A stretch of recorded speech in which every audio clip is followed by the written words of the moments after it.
गांव में एक बहुत बूढ़ी मगर समझदार दादी माँ रहती थीं। गांव के सब लोग उनकी बहुत इज्जत करते थे क्योंकि वो हमेशा सच बोलती थीं और मुश्किल वक्त में सबकी मदद करती थीं।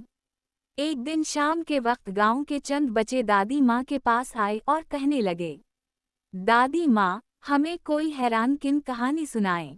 दादी माँ मुस्कुराएं और बोलीं, अच्छा, आज मैं तुम्हें इस कुएं की कहानी सुनाती हूँ जो इस गांव के बाहर पुराने दरख्त के पास है। बच्चे हैरान हो गए क्योंकि वो कुआं वाकई गांव के बाहर था मगर लोग कहते थे कि वो पुरस्कार है। दादी माँ ने कहना शुरू किया, बहुत साल पहले उसी गांव में एक गरीब मगर ईमानदार लकड़हारा रहता था। वो हर रोज जंगल में जाता और लकड़ियां काट कर गांव में बेचता था। एक दिन जब वो जंगल में गया तो अचानक उसे बहुत प्यास लगी। वो पानी ढूंढते ढूंढते उसी पुराने कुएं तक पहुंच गया।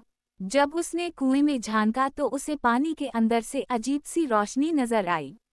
वो बहुत हैरान हुआ। उसी वक्त कुएं के अंदर से एक नरम सी आवाज आई, अगर तुम सच्चे और ईमानदार हो तो तुम्हें इनाम मिलेगा। लकड़हारा डर गया मगर वो ईमानदार था। उसने आहिस्ता से कहा, मैं एक गरीब आदमी हूँ मगर कभी झूठ नहीं बोलता। अचानक कुएं से एक चमकता हुआ सिक्का बाहर आया। लकड़हारा बहुत खुश हुआ मगर इसने सिर्फ एक सिक्का लिया और बाकी वापस कुएं में डाल दिया।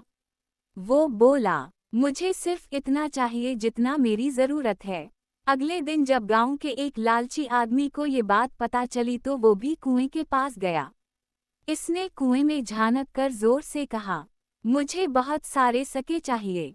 मगर इस बार कुएं से कोई रोशनी नहीं आई, बल्कि अचानक एक तेज हवा चली और वो आदमी डरकर भाग गया।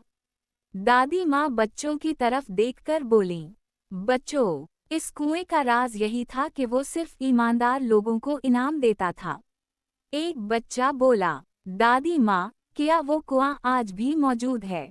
दादी माँ हंसकर बोलीं, हाँ बच्चों, वो कुआं आज भी है, मगर उसका राज सिर्फ वही देख सकता है जिसके दिल में लालच ना हो।